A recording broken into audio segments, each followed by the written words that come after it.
Good afternoon, everybody. It's a couple of minutes past 3 o'clock. So welcome to our information webinar. I'm Esther Chesterman. I'm the Chief Executive Officer of National Extension College. And I'm delighted to be joined by Dr. Jenny Bavidge and Dr. Alex Carter from the University of Cambridge Institute of Continuing Education, which we shorten to ICE, which saves me saying it 10 times throughout the webinar. And I think it's put forward on the slides that our colleagues have put together to present today. So the information session is regarding the bursary that ICE offer to current and alumni National Extension College students. And we've been working with the university for a number of years now. So it's great that we've got some of our colleagues with us today to present a little bit more information. So without any due course, I'm going to hand straight over to Dr. Alex Carter, who will start the session. Hello.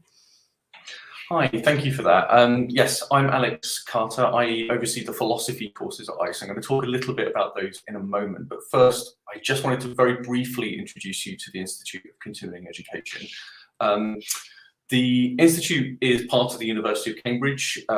It's slightly outside of Cambridge. It's based at Madingley Hall. If you're ever in the area, I do recommend popping by. The grounds are lovely and it's worth walking around and having a look. There is also a cafe and various other things you can see there. But the main reason we're talking to you today is because we'd like you to come and study with us. So the Institute is an adult education provider. We focus on lifelong learning, partly because we're about professional development, but we're also about bringing people back into education who are perhaps out of it for a long time or perhaps haven't studied higher education before. Generally, my experience is that when students don't think that ICE is right for them, I talk to them for 5 minutes and find out actually they're exactly who we're looking for. So it's often a bit of a surprise to some people that we exist and that we're here and available and that we are trying to cater to you all. So we have courses in a range of different subjects, a range of different levels as well. So our undergraduate certificates, which is mainly what we're going to be talking about today, are open entry. They're available to anyone. So if you've done an A-level at NEC, for instance, you definitely qualify. But we'll be taking people who perhaps haven't read a philosophy book before or haven't studied English literature before, or history or sociology or psychology or various other different disciplines. Increasingly, we have STEM subjects covered as well. So because we're moving much more into a kind of professional development area, but even subjects like philosophy and English literature, I'm sure Jenny will back me up on this, are targeted towards a kind of professional skills development. I'm going to talk a little bit about that in a moment, but it is also about gaining progression through the academic levels. So just as I said, the undergraduate certificate is open entry. We also then try and encourage students to then go on to our diplomas, our advanced diplomas, and our postgraduate qualifications as well.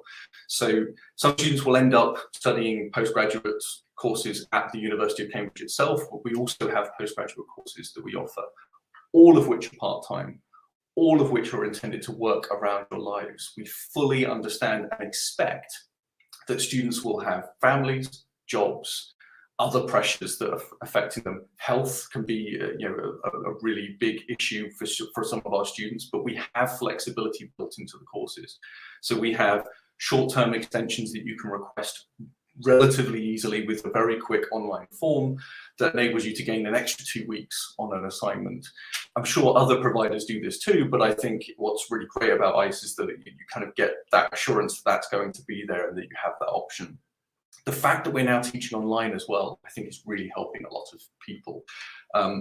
We used to teach at Madingley Hall almost entirely. We did have online courses and that background in online learning helped us. But moving towards when COVID hit and we had to move online, we didn't actually find that as shocking as many other people did. We found it quite an easy transition. And I like to think our students did too. I am talking about us collectively, both the teachers and the students found that a relatively easy switch. Certainly all of my students who were on course to pass the certificates and diplomas they were on did do so. And they didn't find it as shocking a change moving from one to the other. Most courses will deliver sort of recorded content that you can then watch flexibly again, so it will be provided maybe a week or even 2 weeks or longer in advance. You can then have live sessions with your tutors to discuss that content and go into it before having to write your assignments. So it gives you a chance to ask questions and interrogate ideas. So the bursary is another crucial reason why we're talking to you today. The bursary aims to provide 100% of the tuition fee for the course to students who have completed an A-level course with NEC.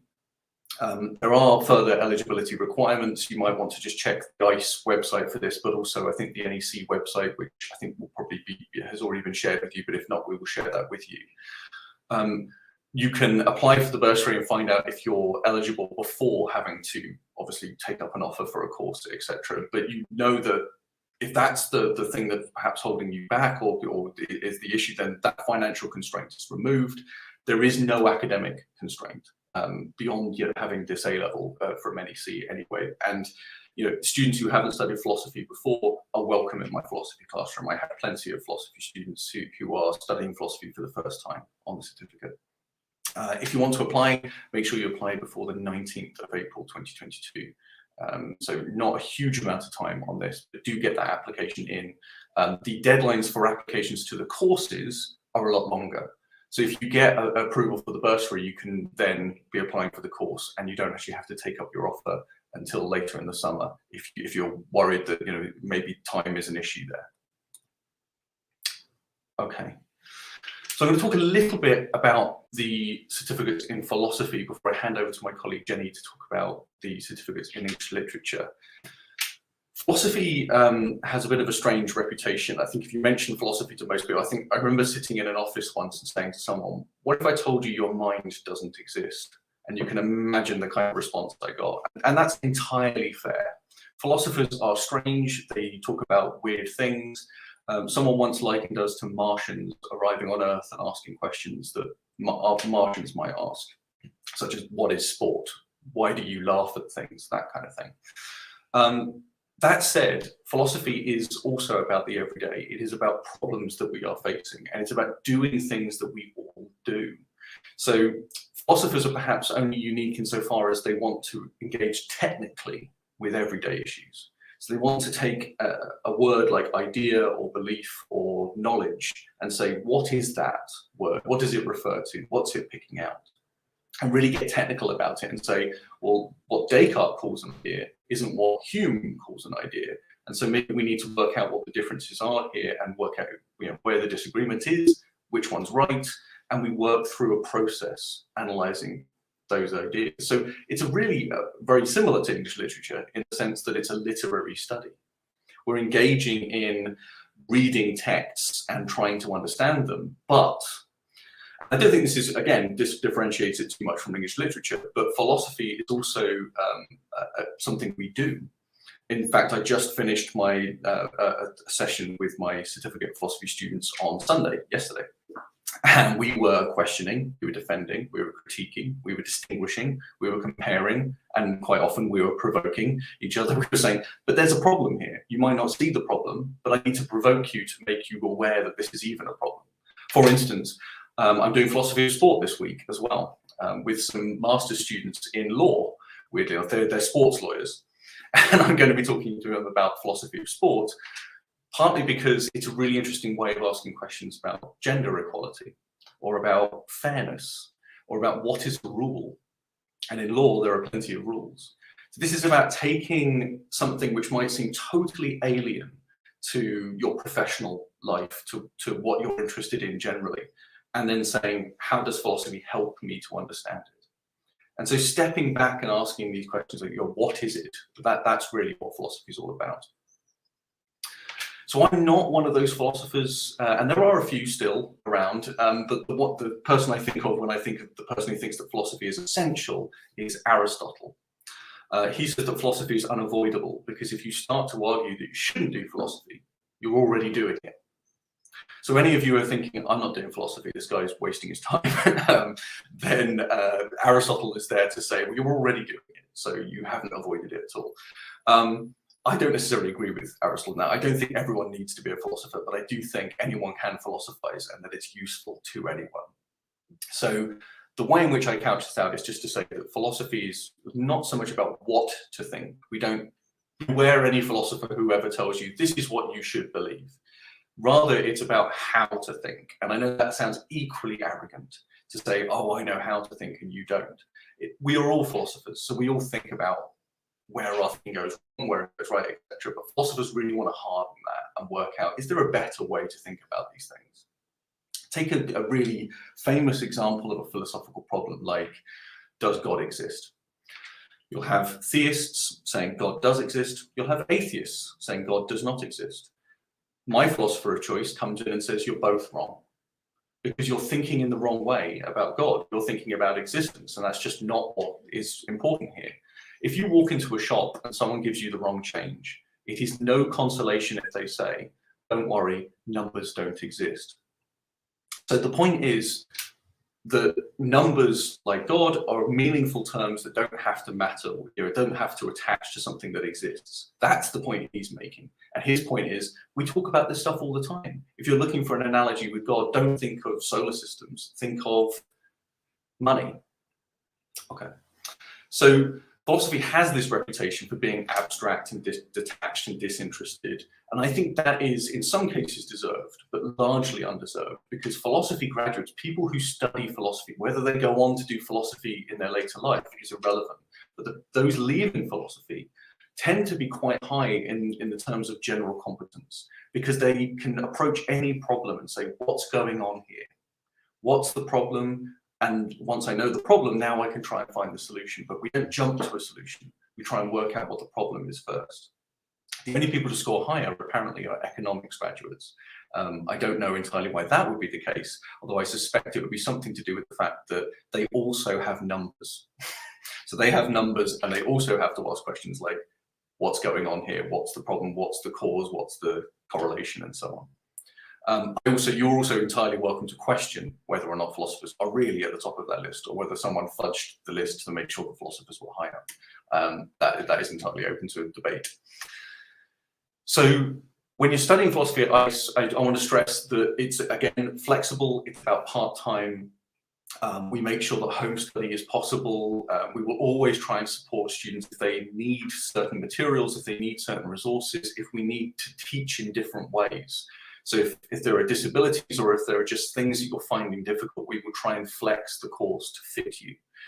We always try and fit around our students. And indeed, this isn't really me teaching you. If you're in my class, it's much more about a conversation that we're having to try and help you get better results through your assignments.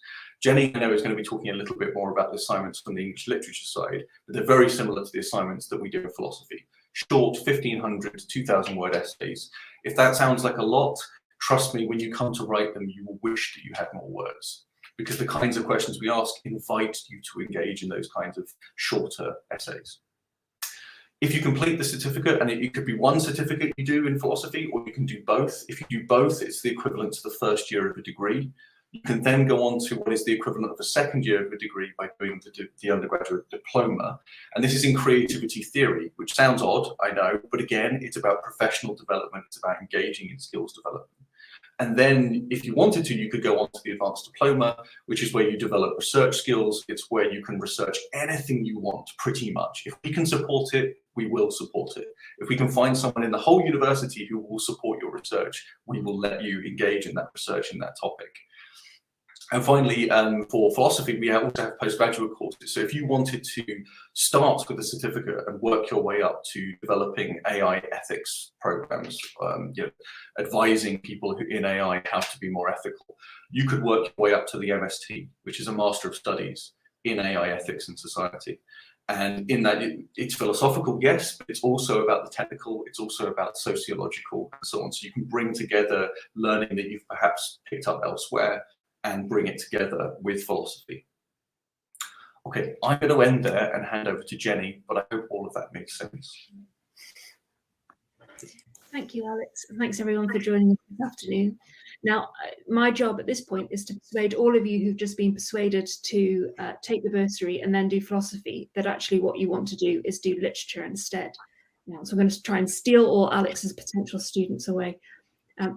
Alex is going to do my slides. Could you give me the next slide, please, Alex? Of course. So I've been teaching literature at ICE since 2011, and we've developed a few different courses through that time.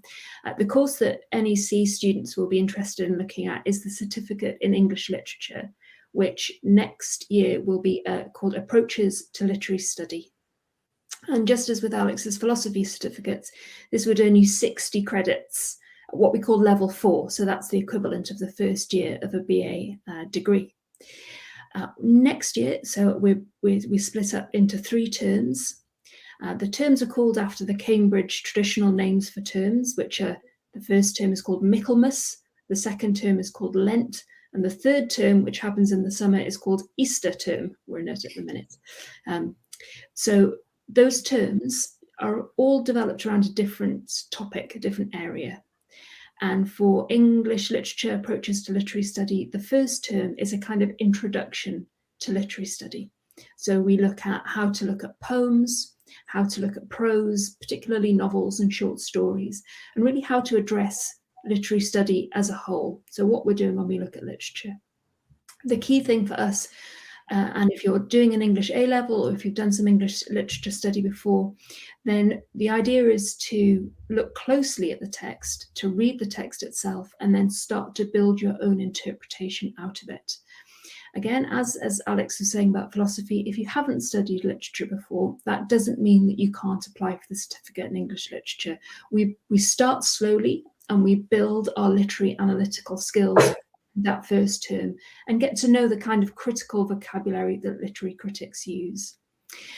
In our second term next year, we turn to look at drama in some detail, and my colleague Andy looks at Samuel Beckett and modern drama. Beckett's a notoriously difficult playwright, but somehow Andy seems to be able to make him fun.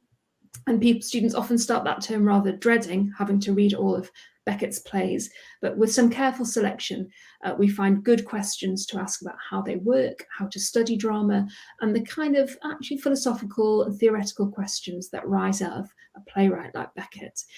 Andy also looks at more contemporary playwrights.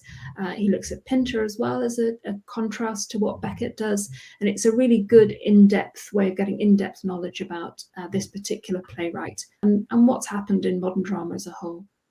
And then the third term, which I'll also be teaching, is the 19th century novel. So that's a deep dive into those big novels like Middlemarch and some Dickens and some Hardy. And we think about all the different forms that the 19th century novel took. So there's some big novels to read in that term, but we find our way around them and think about different approaches to them. So that's the course that's running next year. And then just as with Alex's philosophy courses, there are different directions you could take after that in terms of what you might take next. There's another certificate course, so you could progress. But for this particular bursary, for next year, for this course, this is the one that you'd be looking at. We look at older literature like Mary Shelley's Frankenstein, but also more contemporary novels like Angela Carter's Nights at the Circus. And the idea is to give you quite a broad range of literature to read and then to get into deep discussion of some particular aspects of those texts too. Alex, can you flip me on a bit? Thank you. So I just wanted to say a bit about what we actually do in the classes. So the way that my courses are set up is that we have 4 live classes a term on Saturday afternoons. So students join the live sessions, and when they join the live sessions, they'll already have looked at a lecture that I'll have recorded and maybe taken part in some online discussions on our forums. So there'll be a set a question or a particular passage to look at, to think about beforehand. The idea is that you do the reading before the class. So you read the novel or the set of poems or the play before we meet. You watch the lecture, take some notes, and then come to the class to have a go yourself at discussion, at conversation with everybody else in the class. After the class, there can be follow-up questions on the message boards that we have too. So the idea of the online classes is they should be like seminars. They shouldn't feel too much like this, where I'm just talking at you. They should be conversations where we can raise questions and get into some detail and some analytical detail about what we're reading too. And I've also put a note up here about how we assess the courses. So for the first term of our certificate in literature, you write a close analysis of a short piece of about 750 to 1,000 words, and then you write a longer essay at the end of the term. And then for the subsequent terms, you write a long essay at the end of the term. So you have a go at writing something shorter, just to get into the feeling of the kind of writing that we're doing. You get some feedback on that before you have to finally submit it. And then you also get some support with writing your essay. We'll look at plans for you and make suggestions about reading that you might undertake to finish the essay. If you're feeling a bit daunted by any of the ideas about assessment, I would say don't be. And we will give you lots of advice about the kind of essays that we are encouraging you to write. We think of the assessments as an invitation to think and to have your say about what you're interested in saying. And we also want them to be a chance to develop your own ideas. Although these are courses, as we say, which everyone is welcome to come and partake in and to go through, we are taking our cues from the way that Cambridge teaches these subjects. And I know that in English, Cambridge English is taught very much with the idea that people should develop their own pathways and passions. So although we have a set reading list and books that we want you to read, we also do encourage you to follow your own interests within that.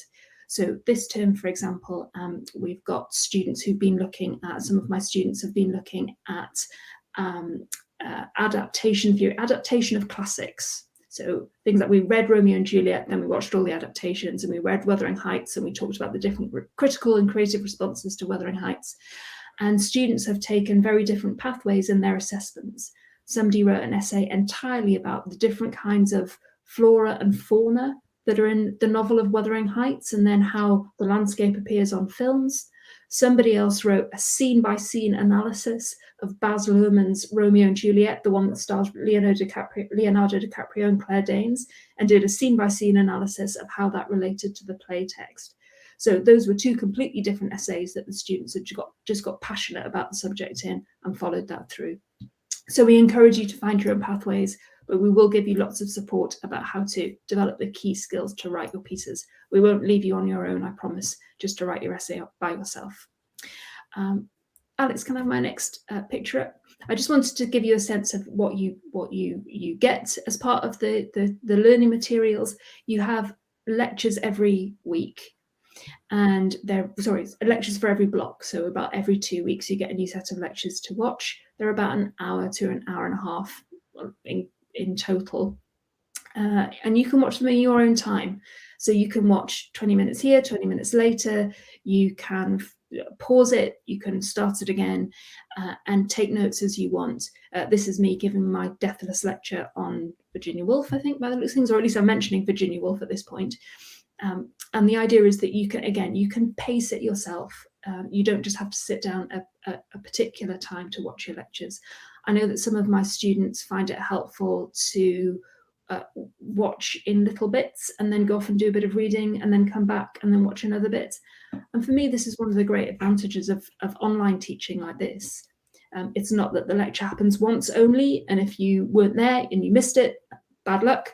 Or if you were there but you got a bit distracted and you missed what I said, you never get to hear it again. Here you can go back over things, you can pause, you can come back and so on. So I think it's a really good method of teaching. Alex, can I move on? Thank you. Sorry, Alex, can you move me on? Oh, I have. It's not working. Okay, there we go, got it. Thank you very much. So this is where I do my pitch to you. And this is where I say why you should choose the certificate in English literature.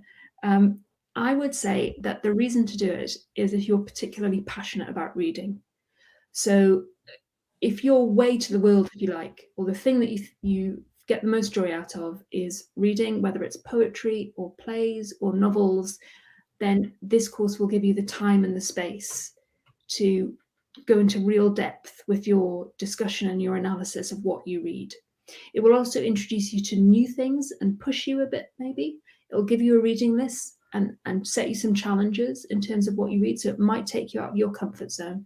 I quite often find that the people who come to my courses are people who are passionate readers privately, who've read for a long time on their own, or maybe they're in a reading group, but they always want to go a bit further than the reading group wants to go in their discussions. When everybody else stops and starts talking about something else, they're like, yeah, but we didn't talk about all these other things. So I think if you're a reader, this is a course for you. I've said that it's, as I said, this is degree level study, but it's at an accessible level. So I'm going to want to push you towards the kind of discussions that I have with my undergraduates in Cambridge, but I will do that step by step so that we get there with everybody in the class on board.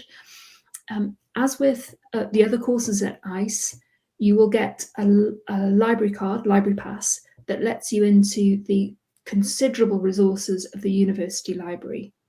So if you can come in person, you can go into the libraries, the university library, or in my case, the English faculty library as well. And you can sit in the library and work there. You can take books out.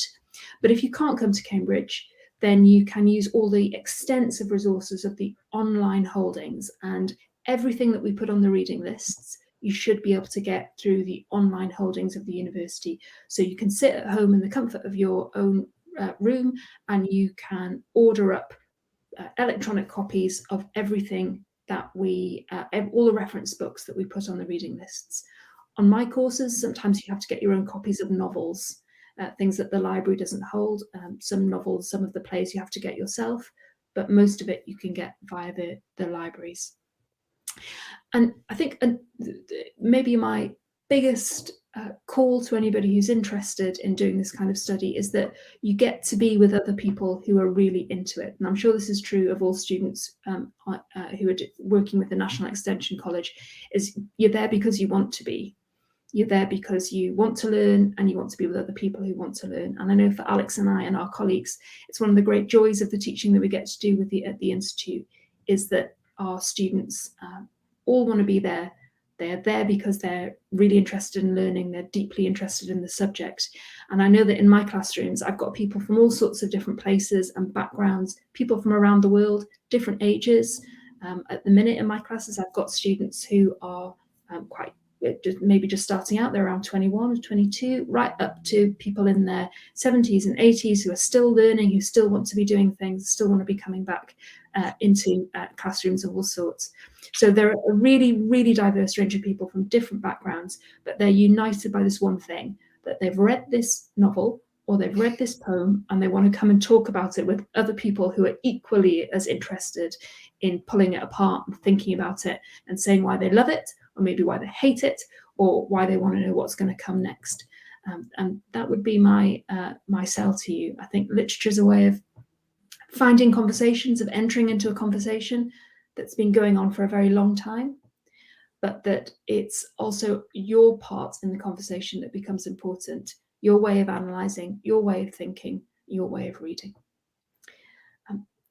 If you want to know more about the literature courses in particular, there's a web page here that you can follow up, or Google my name and ICE and you'll find your way to the certificate pages. But for the time being, that's all I have. I'm going to finish there about English Lit in particular, and I think we can take any questions or answer any queries that you might have about ICE, what we know about the bursary, or about our subjects. Thank you very much, Jenny and Alex, for being such great advocates for your area of study. It's obviously not a competition. We're hopeful that everybody are really intrigued and interested and choose a course that really speaks to them and speaks to the interests they have. So yes, anybody on the call who has any sort of questions, please type them into the box, and don't be shy. We're very happy to hear from anybody if you've got any questions. We won't be able to answer any specific questions on whether you meet the bursary criteria today, but we will obviously ensure that you do have access to the information on both websites regarding that. But you may have questions regarding ICE in general, perhaps it's links to the university, or specifically about, so thank you for Karen's, so much passion and really interesting, very interesting. Yes, I learned a lot as well. I studied A-level English literature. I've also been fascinated with philosophy as well, so it was a little taster for me. So there may be questions around the courses themselves. Perhaps while people are having a think, I'll ask something sort of quite general, perhaps. I think you both alluded to the inclusivity and the sort of support that students may be able to gain from ICE and from the individual tutors. Is there anything specific you can sort of give the students some guidance on where they'd be able to go if perhaps they were there was a few struggles they had with their studies around some study skills, or whether they were looking at how to access the assessments and sort of put forward assessments and assignments that were at the level that is required? Is there a sort of a broader range of study support skills that they might be able to access? Who would like to go first with that one? Jenny? I'll jump in, Esther. Thank you. It's a really good question. And yes, we do. So we have a study support officer who runs quite regular seminars and also will see students for one-to-ones. If you have a particular something that you questions or challenges, maybe about note taking or about how to structure your time. We know that part-time study can be really difficult because you're trying to fit it in around lots of different areas of your life. So if you have if there are things that you feel like you need support for, you can get that kind of tailored advice, or you can just take part in the general study skill sessions that we offer for all students. If you have if you already know that you have a particular issue which might require extra support, then when you apply, you can fill in a form which can state, you know, if you, for example, if you have dyslexia, or if you have particular learning needs, or you have needs for you have a need for particular kinds of learning support, you can ask for that in advance.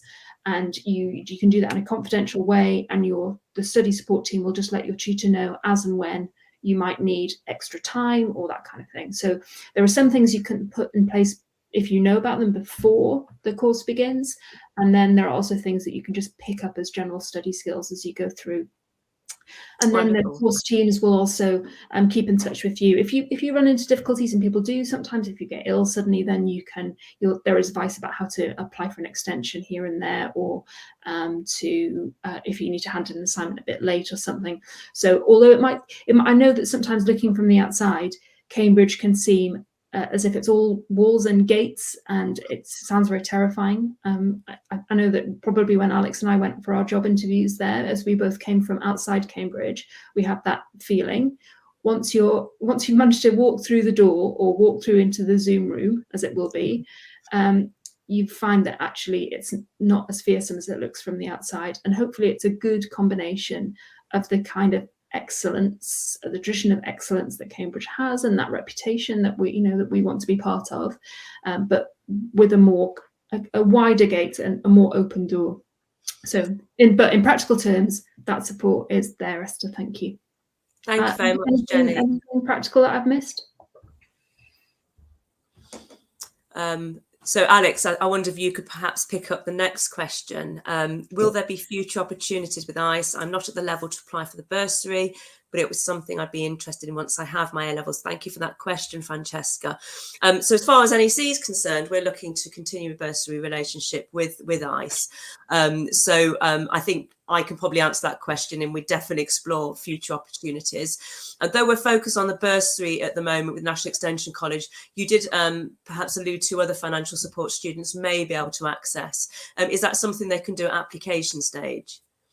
So my understanding is, if you haven't previously had a student loan for undergraduate study, you can get a student loan for undergraduate study at ICE. So being part-time doesn't prevent you from getting those funds, provided you haven't got a degree already. So that's one option. I do also want to say something about the fees are kept as low as we can. We aren't a profit-making business. We aren't about making money for the university. I know University of Cambridge is quite rich. ICE is not making lots of money. We're about trying to widen participation and engage students. If you actually look at what you can do in your first year of study, doing philosophy will cost you £4,500. A lot of money, by the way. No question, that's a lot of money. But if you were to do an undergraduate first year anywhere else, £9,500 or more, in fact. So it punches above its weight in terms of what you get for your money.